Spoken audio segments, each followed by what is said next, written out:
दोस्तों, गोलू एक जिज्ञासु लड़का है जो हमेशा से दुनिया को समझने की कोशिश करता रहता है। एक दिन उसने अखबार में वर्ल्ड हैप्पीनेस इंडेक्स रिपोर्ट के बारे में पढ़ा और यह पढ़कर उसके मन में सवाल उठा, क्या सच में कोई यह तय कर सकता है कि दुनिया का कौन सा देश सबसे ज़्यादा खुशहाल है। यह सोचते ही उसने अपने लैपटॉप पर रिसर्च करनी शुरू कर दी।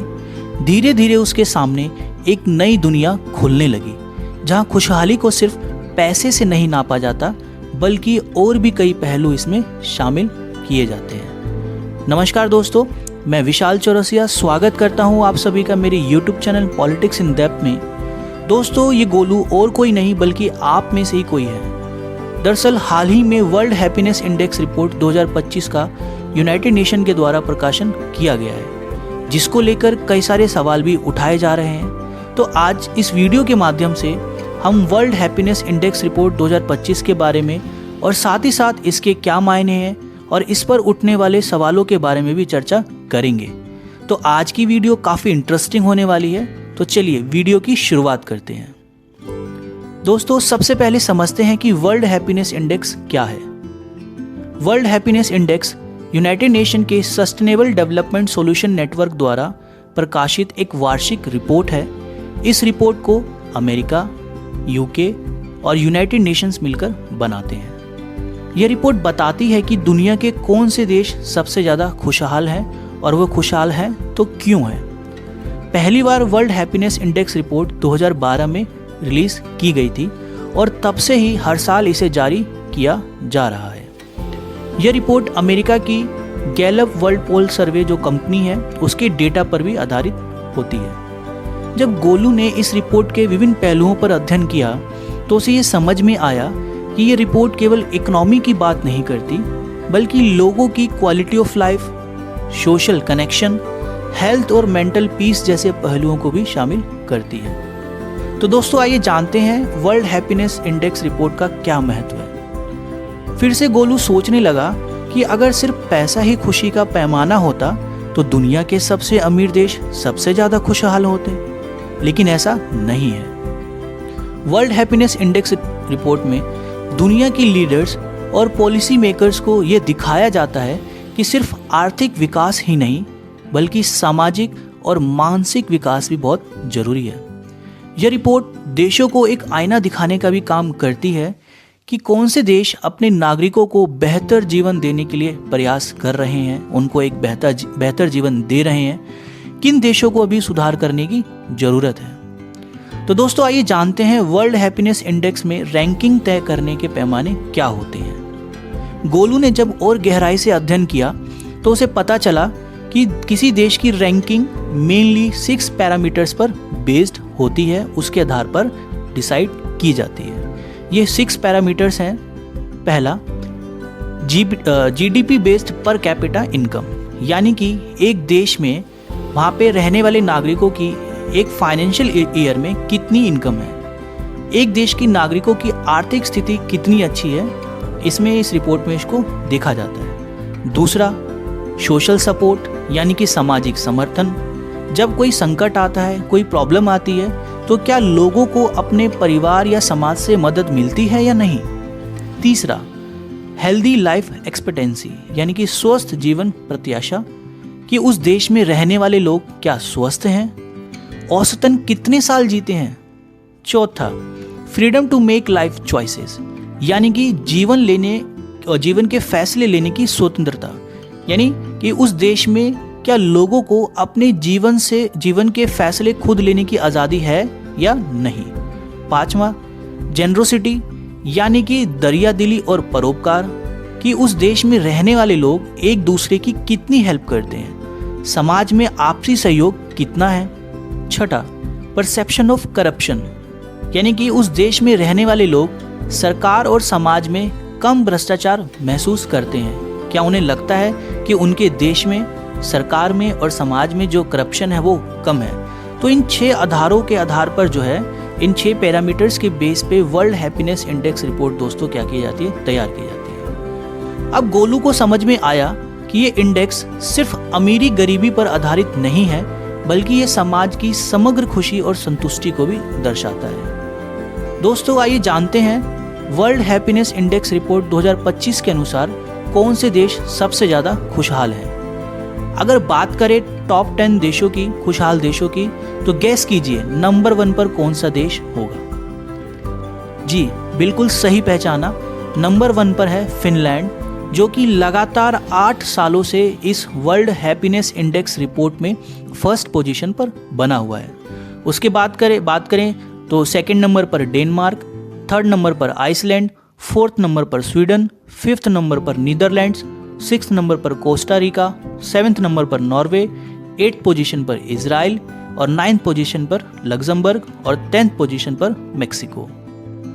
दूसरी ओर अफगानिस्तान और कुछ अफ्रीकी देश सबसे नीचे थे, क्योंकि वहाँ युद्ध, गरीबी और असुरक्षा की समस्याएं सबसे ज़्यादा गंभीर हैं। अब आप सोच रहे होंगे दोस्तों कि हमारे देश भारत की रैंकिंग जो है इस रिपोर्ट में किस स्थान पर है। तो आइए जानते हैं वर्ल्ड हैप्पीनेस इंडेक्स रिपोर्ट 2025 में भारत की पोजीशन के बारे में। दोस्तों, जब गोलू ने आप सबकी तरह सोचा कि भारत का क्या हाल है, जब उसने रिपोर्ट देखी तो उसे पता चला कि भारत की रैंकिंग काफ़ी नीचे है। इसके पीछे कई कारण थे, जैसे कि बढ़ती बेरोजगारी, मानसिक स्वास्थ्य समस्याएं, सामाजिक असमानता और भ्रष्टाचार की धारणा। लेकिन दोस्तों, जब गोलू ने भारत की तुलना अपने पड़ोसी देश पाकिस्तान से की, तो वो ये जानकर एकदम हैरान हो गया कि इस रिपोर्ट में पाकिस्तान की रैंकिंग भारत से ऊपर है। पाकिस्तान की रैंकिंग 109 है, जबकि भारत की रैंकिंग 118 है। और यही नहीं, लंबे युद्ध और संघर्षों को झेल रहे गाजा फिलिस्तीन की रैंकिंग भी भारत से अच्छी है, 103 है। यूक्रेन की रैंकिंग 111 है और यहाँ तक कि ईरान की रैंकिंग 116 है, जो कि भारत से ऊपर है। यह रिपोर्ट पढ़ने के बाद तो गोलू अपना सर पकड़कर बैठ गया और सोचने लगा कि सच में भारत में क्या इतने खराब हालात हैं? क्या यहाँ के लोग इतने दुखी हैं जो भारत की रैंकिंग 118 आई है पूरी दुनिया में? तो दोस्तों, मैं जानता हूँ गोलू और मेरी तरह आपके मन में भी इस रिपोर्ट को लेकर कई तरह के सवाल उठ रहे होंगे। तो चलिए, अब समय आ गया है इस रिपोर्ट की वास्तविकता पर उठ रहे सवालों को समझा जाए। दोस्तों, इस बार की यूएन हैप्पीनेस इंडेक्स रिपोर्ट अपने आप में ही बड़ी अजीबोगरीब रिपोर्ट है, जिसने इसकी विश्वसनीयता पर भी कई गंभीर सवाल खड़े कर दिए हैं। आगे जो मैं डेटा इस रिपोर्ट के माध्यम से आपके सामने रखने वाला हूँ, उसे सुनकर आप भी मेरी तरह एकदम हैरान हो जाएंगे, परेशान हो जाएंगे और सोचने पर मजबूर हो जाएंगे कि क्या सच में हमारे देश के लोग दूसरे देशों की, जैसे कि पाकिस्तान, यूक्रेन, फिलिस्तीन, वेनेजुएला, ईरान जैसे देशों से भी जो है यहाँ के लोग ज़्यादा दुखी हैं, जिसलिए भारत की रैंकिंग जो है इनसे भी नीचे आई है, 118 हमारी रैंकिंग आई है। यह रिपोर्ट अपने आप में बहुत ही अजीबोगरीब भी लगती है, क्योंकि हम सब जानते हैं कि पाकिस्तान की क्या हालात है, जहाँ दूध 350 रुपये लीटर तक बिकता हो, न्यूज़पेपर 40 से 50 रुपये मिलता हो, जिसकी करेंसी की कोई वैल्यू नहीं हो, और यहाँ तक कि जो दुनिया द्वारा बांटे गए लोन पर जिंदा हो, यानी कि दान पर जिंदा हो। ऐसा देश जिसकी रैंकिंग हैप्पीनेस के मामले में इंडिया से ज़्यादा अच्छी है, ये अपने आप में बड़ी अजीबोगरीब लगती है।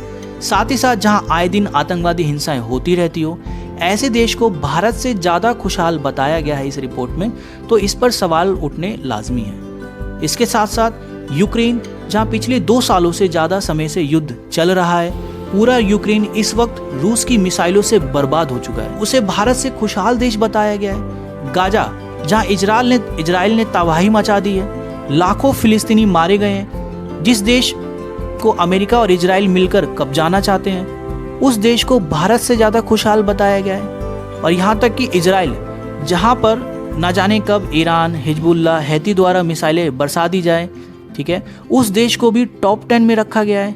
क्या इजराइल यूएसए से ज़्यादा खुश है, जिसमें यूएसए की रैंकिंग काफ़ी नीचे और इजराइल की रैंकिंग टॉप 10 में आती है? मतलब हद है, जब भारत को यहाँ तक कि ईरान, युगांडा, केनिया जैसे देशों से भी पीछे इस रिपोर्ट में रखा गया है। क्या सच में भारत की इतनी खराब हालत है? ये बात गले से नीचे नहीं उतरती।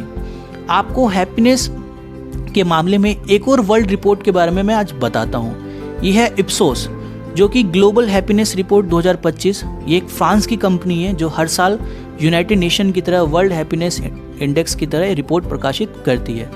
दोस्तों आप जानकर हैरान हो जाओगे, इप्सोस की रिपोर्ट में भारत दुनिया का सबसे खुशहाल देशों की रैंकिंग में टॉप पर आता है, यानी कि नंबर 1 पर आता है। अब आपका भी दिमाग घूमने लगा होगा कि यार ये मामला क्या है। एक यूनाइटेड नेशन की रिपोर्ट है जिसमें भारत की रैंकिंग बहुत ही खराब है, और दूसरी तरफ दूसरी रिपोर्ट है फ्रांस के द्वारा इप्सोस की, जिसमें भारत टॉप पर है। आखिर सच्चाई क्या है?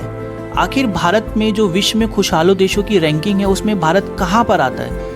तो दोस्तों मैं आपको बता देना चाहता हूँ कि कोई भी तथ्य या फैक्ट ना तो पूरी तरह से सही होता है और ना ही पूरी तरह से गलत। सच्चाई यानी कि वास्तविकता कहीं इन दोनों के बीच में होती है। यूएन की वर्ल्ड हैप्पीनेस रिपोर्ट अपने आप में भारत के प्रति बायस्ड सी लगती है और इसके ऊपर कई गंभीर सवाल खड़े होते हैं। मैं ये नहीं कहता हूँ कि भारत दुनिया का सबसे खुशहाल देश है। हमारे देश व समाज में किसी तरह की कोई समस्या नहीं है, कोई प्रॉब्लम्स नहीं है। ऑफ कोर्स कई सारे social and economical problems and challenges जो हैं वो हम लोग फेस कर रहे हैं। भारत में लोगों का शारीरिक और मानसिक स्वास्थ्य कई तरह की चुनौतियों का सामना कर रहा है, लेकिन हमने बहुत से क्षेत्रों में कई उपलब्धियां भी हासिल की हैं, सुधार किए हैं और सुधार व प्रयास आगे भी जारी रहेंगे। दोस्तों अगर कंक्लूजन के तौर पर बोला जाए तो ऐसा कह सकते हैं कि वर्ल्ड हैप्पीनेस इंडेक्स एक महत्वपूर्ण रिपोर्ट है, लेकिन इसे पूरी तरह से खुशी का अंतिम पैमाना नहीं माना जा सकता। खुशी को मापना एक चुनौतीपूर्ण कार्य है। हर देश की संस्कृति, समाज और मानसिकता अलग अलग होती है। वर्ल्ड हैप्पीनेस इंडेक्स में सुधार की जरूरत है ताकि ये सभी देशों की वास्तविकता को सही ढंग से, बेहतर ढंग से प्रतिबिंबित यानी कि दर्शा सके। एक रिपोर्ट के आधार पर यह तय नहीं किया जा सकता कि कौन सा देश सबसे ज़्यादा खुशहाल है, क्योंकि खुशी की परिभाषा और मायने हर व्यक्ति, समाज और देश के लिए अलग अलग होती है। तो दोस्तों अब गोलू को समझ में आ चुका था कि हैप्पीनेस इंडेक्स केवल नंबर नहीं बल्कि समाज के विकास का एक आईना है। उसने सोचा हमें सिर्फ अर्थव्यवस्था पर ध्यान नहीं देना चाहिए बल्कि मानसिक और सामाजिक खुशी पर भी फोकस करना चाहिए। ये सोचकर उसने अखबार बंद किया, एक गहरी लंबी सांस ली और मुस्कुरा दिया। उसे एहसास हो चुका था कि सच्ची खुशी सिर्फ पैसों से नहीं बल्कि संतोष, सहयोग और अच्छे स्वास्थ्य से है। तो दोस्तों ये थी मेरी वर्ल्ड हैप्पीनेस इंडेक्स रिपोर्ट 2025 से जुड़ी कुछ महत्वपूर्ण जानकारियाँ। उम्मीद करता हूँ आपको मेरी आज की ये वीडियो पसंद आई होगी। तो दोस्तों प्लीज़ मेरे चैनल को सब्सक्राइब कीजिएगा, मेरी वीडियो को लाइक कीजिएगा, ज़्यादा से ज़्यादा शेयर कीजिएगा। अगर आपके कोई सुझाव हैं तो आप कमेंट के माध्यम से मुझे दे सकते हैं। मिलते हैं नेक्स्ट वीडियो में किसी और इम्पोर्टेंट टॉपिक के साथ। तब तक के लिए आप सभी का बहुत बहुत धन्यवाद। जय हिंद।